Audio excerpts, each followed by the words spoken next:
I want to talk about failure today, which is pretty much my favorite subject. And I want to talk about how failure can help someone build a movement. I also want to talk about how all of you can learn how to fail fast.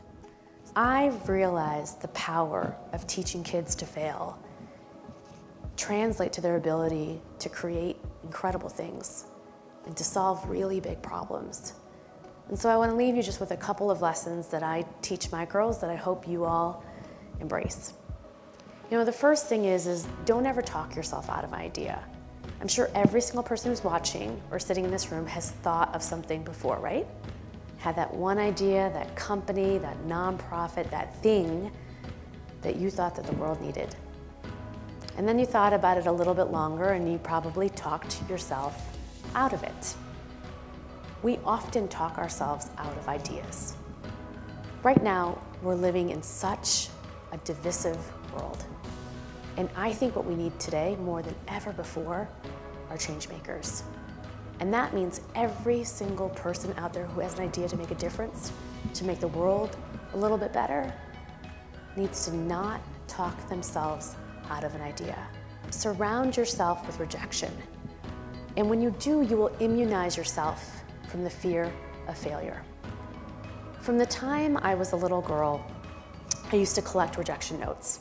You know, I went to Yale Law School, but I got there after I applied 3 times and got in.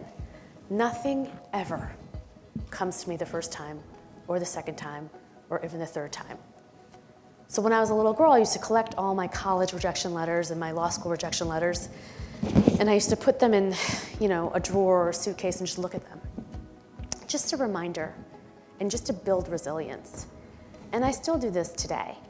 I was with Lieutenant Cox earlier, and I was telling him a story about, you know, I've run for office twice and lost twice. I'm like a serial failed politician. And so I thought one day, well, I at least can get on my community board, right? Like everybody gets on their community board. And I applied for the education committee because I know something about education. I was like, definitely can't reject me. Community board, education committee.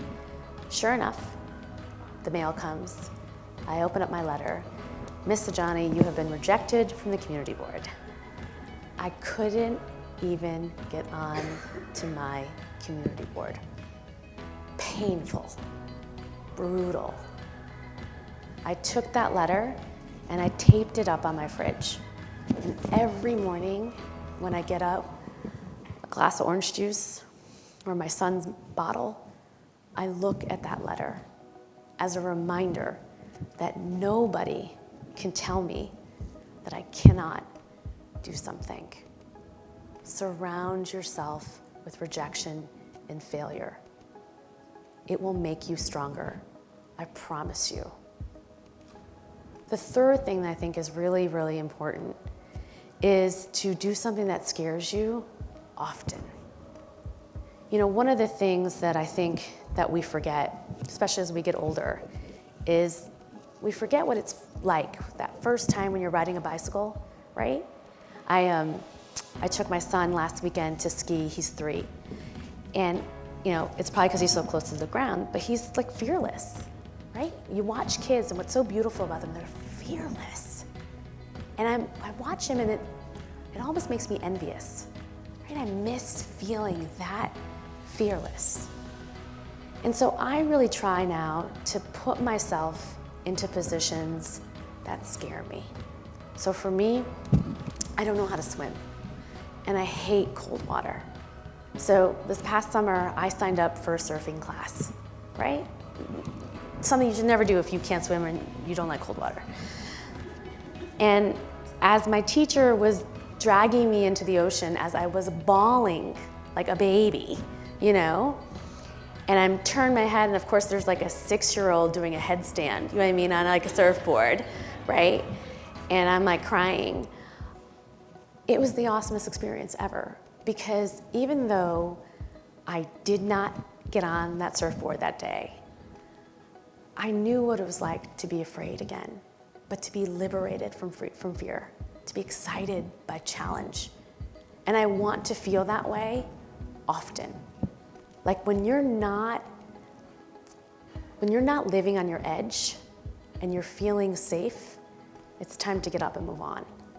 So to me, the point of this conversation is to really get you all to start thinking deeply about failure.